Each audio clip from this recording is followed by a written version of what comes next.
मंजर पेश करने लगी है। इसी हवाले से बात करेंगे फरहद चौधरी से। फरहद, वहाँ की क्या मौजूदा सड़कों की सूरत हाल है, आगाह कीजिएगा। जी बिल्कुल, मैं इस वक्त मौजूद हूँ ज़िला जेहलम की तहसील स्वावा के इलाका डुमेली जोन में, और यहाँ पर एक इस रोड पर मैं मौजूद हूँ जो एक मसरूफ़ तरीन रोड है। इस रोड पे इतनी ट्रैफिक ज़्यादा है जो काबिल तारीफ़ है, और इस रोड पे तमाम निजी बैंक और हॉस्पिटल्स, रूरल सेंटर और पुलिस स्टेशन और इसके अलावा पोस्ट ऑफिस और इसके अलावा तकरीबन जितने भी ताजर हज़रात के कारोबार हैं वो इस रोड पर मौजूद हैं। और ये रोड जो है वो इस वक्त टूट फूट का शिकार है। तो इस वक्त हमारे साथ एक शहरी मौजूद हैं, आइए इनसे जानते हैं कि उनका हुकूमती नुमाइंदों के साथ क्या मुतालबा है। जी बताइएगा।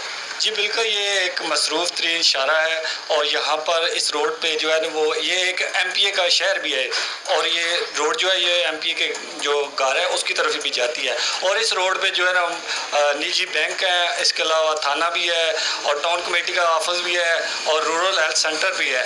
तो हमारा यही मुतालबा है कि जो ये रोड है इसको तमीर जल्द अज जल्द किया जाए, ताकि जो मरीज़ हैं जो इस अस्पताल में आते हैं या बाकी दफातर में जो ज़ायरीन आते हैं उनको जो मुश्किलात हैं वो दूर हो सके। तो हमारी एमपीए साहब से मीटिंग भी हुई है, और उसमें भी यही कहा गया है कि आने वाले दिनों में जो है ना इस रोड का जो है वो काम शुरू कर दिया जाएगा।